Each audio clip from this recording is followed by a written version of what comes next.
नमस्कार. आज मी एक अत्यंत महत्त्वपूर्ण विषयावर बोलणार आहे. बघा, विवाह हा विषय भारतीय संस्कृतीतला एक अविभाज्य भाग आहे. विवाह म्हणजे काय? तर फक्त दोन व्यक्तींचं नातं नव्हे, तर संपूर्ण समाजाशी ते कॉन्टॅक्टमध्ये येतात एका वेगळ्या पद्धतीने.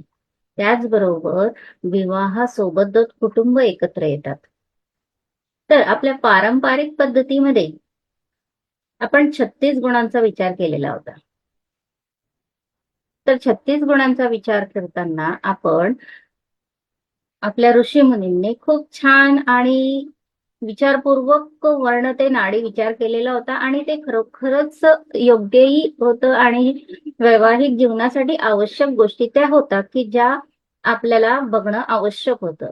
आणि आपल्या सांसारिक जीवनामध्ये, वैवाहिक जीवनामध्ये अडचणी येऊ नये म्हणून भारतामध्ये आधीपासनं मॅच मेकिंग हे ज्योतिषशास्त्राच्या मदतीने केलं जातं. तर मग ज्योतिषशास्त्र म्हणजे नेमकं काय?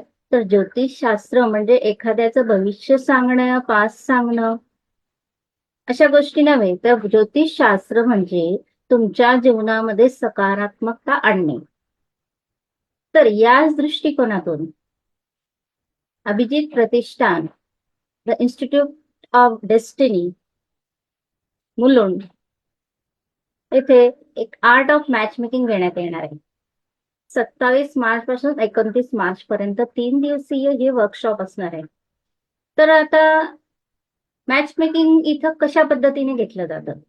बघा, 36 गुणांचा विचार आतापर्यंत पारंपरिक पद्धतीने करत आलेले आपण बघितले. बऱ्याच ठिकाणी आधुनिक गुणमिलन हा सुद्धा विचार आपण ऐकला, कारण काळाची गरज तसं झालेली आहे.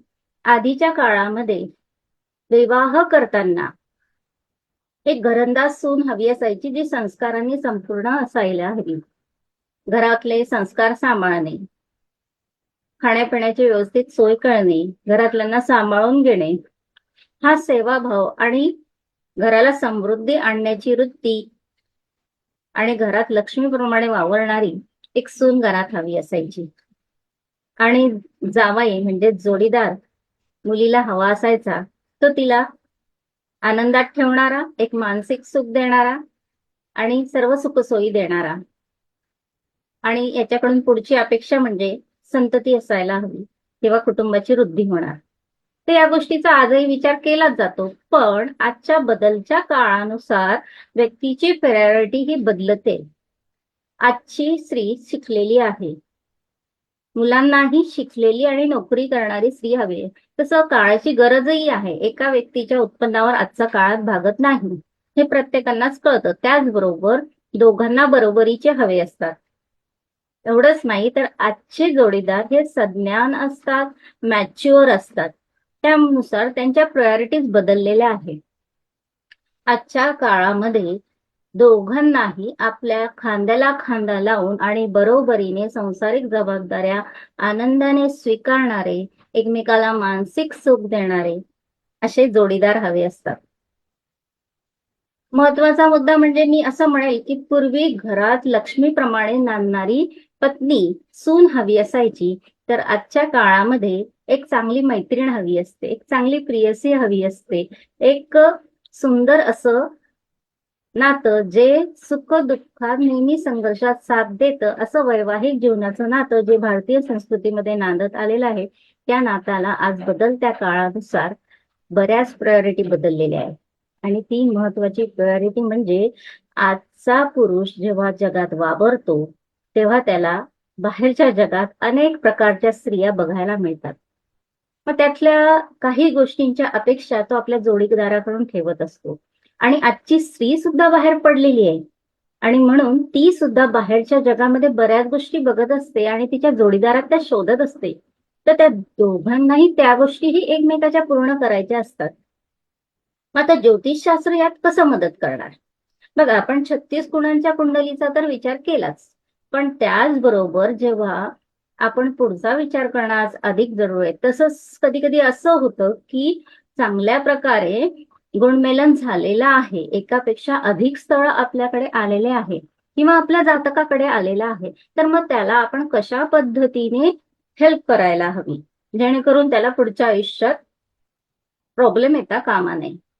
तर इथं स्टेप बाय स्टेप अभिजित प्रतिष्ठानमध्ये या गोष्टीवर रिसर्च करून वेगवेगळ्या टूल्स वापरून वैवाहिक जीवन कसं सुखी करता येईल, मीन्स डेस्टिनी मॅनेजमेंटच्या पद्धतीने मॅनेज करण्याचा प्रयत्न केला गेलेला आहे. आणि तो नवीन टोनच्या पद्धतीने भावांचा विचार फोरकप्स या पद्धतीतून घेतला गेला. व्यक्तीचा व्यक्त होण्याचा, स्वभाव व्यक्त करण्याची पद्धत ही मुनखान टेक्निक्स मधून घेतली गेली. फॅमिली प्लॅनेटचा विचार केला गेला, कारण फॅमिली कशी आहे आणि व्यक्ती कुठल्या फॅमिलीतला आहे हे फॅमिली प्लॅनेट्स वरून आपल्या लक्षात येतं. आणि या गोष्टीवर संशोधन केलं आमच्या अभिजित प्रतिष्ठानचे श्री सुनील पुरोहित सर यांनी, त्याचबरोबर संपूर्ण टीमने सुद्धा. आणि या सगळ्यांच्या मेहनतीतून हे आर्ट ऑफ मॅच मेकिंग हे समृद्ध असं विवाह घडून आणण्यासाठी तयार केल्या गेलेला एक सिलॅबस आहे. आणि याचा फायदा जास्तीत जास्त सगळ्यांना मिळावा म्हणून मी अशा पद्धतीने सर्वांना याबद्दलची माहिती देत आहे. तर यामध्ये हस्तशास्त्राचा विचार केला जाईल, केपीचा विचार केला जाईल, कृष्णमूर्ती पद्धतीचा, त्याचबरोबर जातकाची व त्याला आलेल्या समोरच्या प्रपोजलची म्हणजे दोघांच्या महादशेचा विचार केला जाईल. नंबर न्यूमरॉलॉजीनुसार त्यांच्या मॅच मेकिंगचा विचार केला जाईल. त्याचबरोबर ऍस्ट्रो वास्तूचा सुद्धा विचार केला जाईल आणि सर्व दृष्टिकोनातून बॅलन्स असं आणि डेस्टिनी मॅनेज करण्याच्या दृष्टिकोनातून मॅनेजमेंट कसं करता येईल वैवाहिक दृष्टिकोनातूनही या गोष्टीचा विचार या मॅच मेकिंग मध्ये केला जाईल. आणि खरंच त्या काळामध्ये 3 दिवसाच्या काळामध्ये तिथं खूप छान पद्धतीने आणि प्रॅक्टिकल लेवलने चर्चात्मक पद्धतीने या विषयावर शिकवलं जातं आणि त्याचा नक्कीच आपल्या समाजाला फायदा होईल. कारण आपली ही भारतीय संस्कृती टिकायला हवी आहे आणि ती भारतीय संस्कृती अतिशय पावित्र्य या नात्याला देते. आणि आपल्याला माहिती आहे की आजकाल वाढते तुटणारे नाते आणि यामुळे निर्माण झालेले पाश्चिमात्य संस्कृतीचे थिंकिंग आजकालच्या नवीन पिढीमध्ये यायला लागली आहे, ती येऊ नये व आपली नवीन पिढी विवाह या आपल्या भारतीय संस्कृतीला जपायला शिकायला हवं, त्याकडे नवीन दृष्टिकोनातून बघायला शिकायला हवं. या दृष्टीने ह्या आर्ट ऑफ मॅच मेकिंगचा विचार केला गेलेला आहे. तेव्हा नक्कीच या आर्ट ऑफ मॅच मेकिंगच्या या सेमिनारमध्ये आणि या सेमिनारचा लाभ घ्यावा. शुभम भवतु.